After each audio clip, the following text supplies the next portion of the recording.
കടങ്ങോട് ഗ്രാമപഞ്ചായത്തിലെ വാർഡ് 15-ൽ ഉൾപ്പെടുന്ന പുതിയ മാത്തൂർ പാടശേഖരത്തിലേക്കുള്ള നീർച്ചാൽ സ്വകാര്യ വ്യക്തി മണ്ണിട്ട് നികത്തുന്നതിനെതിരെ പ്രതിഷേധം. LDF പഞ്ചായത്ത് സമിതി ഇതിനെ കൂട്ടുനിൽക്കുകയാണെന്നാരോപിച്ച് കോൺഗ്രസ് രംഗത്തെത്തി. പുതിയ മാത്തൂർ പാടശേഖര കമ്മിറ്റിയിൽ ഉൾപ്പെടുന്ന സ്ഥലത്തെ നീർച്ചാൽ സ്വകാര്യ വ്യക്തിയുടെ നിലത്തിനോട് ചേർന്നാണ് കിടക്കുന്നത്.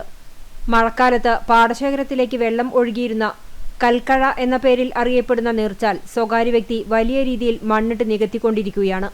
കാർഷിക ആവശ്യങ്ങൾക്ക് വേണ്ടി ഉപയോഗിച്ചിരുന്ന നീർച്ചാൽ പഞ്ചായത്ത് ഭരണസമിതിയുടെയും പ്രസിഡന്റിന്റെയും മൗനാനുമതിയോടെയാണ് നികത്തുന്നതെന്ന് കോൺഗ്രസ് മണ്ഡലം പ്രസിഡന്റ് ഷർഫു പന്നിത്തടം ആരോപിച്ചു. ഇത്തരത്തില് ഒരുപാട് നിലങ്ങള് നികത്തി അത് സ്വകാര്യ വ്യക്തികൾക്ക് അനുകൂലമായ സാഹചര്യങ്ങളാണ് ഇവിടുത്തെ കടങ്ങോട് ഗ്രാമപഞ്ചായത്ത് ഭരണാധികാരികളും ഉദ്യോഗസ്ഥന്മാരും ഒരുക്കിക്കൊണ്ടിരിക്കുന്നത്. എന്തായാലും ഇതിന് ശക്തമായി പ്രതിഷേധിക്കുകയാണ്. ശക്തമായ പ്രതിഷേധങ്ങളുമായി മുന്നോട്ട് പോകുമെന്ന് കടങ്ങോട് മണ്ഡലം കോൺഗ്രസ് കമ്മിറ്റിയുടെ അറിയിക്കുകയാണ്. കോൺഗ്രസിന്റെ പരാതി പ്രകാരം വില്ലേജ് കൃഷി ഓഫീസർമാർ സ്ഥലം സന്ദർശിച്ചു.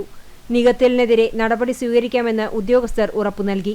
പഞ്ചായത്ത് പ്രസിഡന്റ് ഇത്തരത്തിലുള്ള അനധികൃത പ്രവർത്തനങ്ങളും അഴിമതികളും കണ്ടില്ലെന്ന് നടിക്കുകയാണെങ്കിൽ ശക്തമായ പ്രതിഷേധ സമരങ്ങൾക്ക് യൂത്ത് കോൺഗ്രസ് നേതൃത്വം നൽകുമെന്ന് മണ്ഡലം വൈസ് പ്രസിഡന്റ് വിഷ്ണു ചിറമനേങ്ങാട് അറിയിച്ചു. കടങ്ങോട് പഞ്ചായത്ത് ഭരണസമിതിയുടെ കീഴിൽ ഇത്തരത്തിലുള്ളൊരു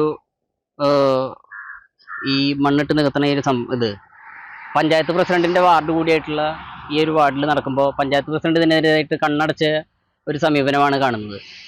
ഇത്തരത്തിലാണ് പഞ്ചായത്ത് പ്രസിഡന്റിന്റെ മുന്നോട്ട് പോക്കെങ്കിൽ യൂത്ത് കോൺഗ്രസ് ഇതിനെതിരായിട്ട് ശക്തമായിട്ട് മുന്നോട്ട് പോകും എന്നുകൂടി പറയാൻ ആഗ്രഹിക്കുകയാണ്.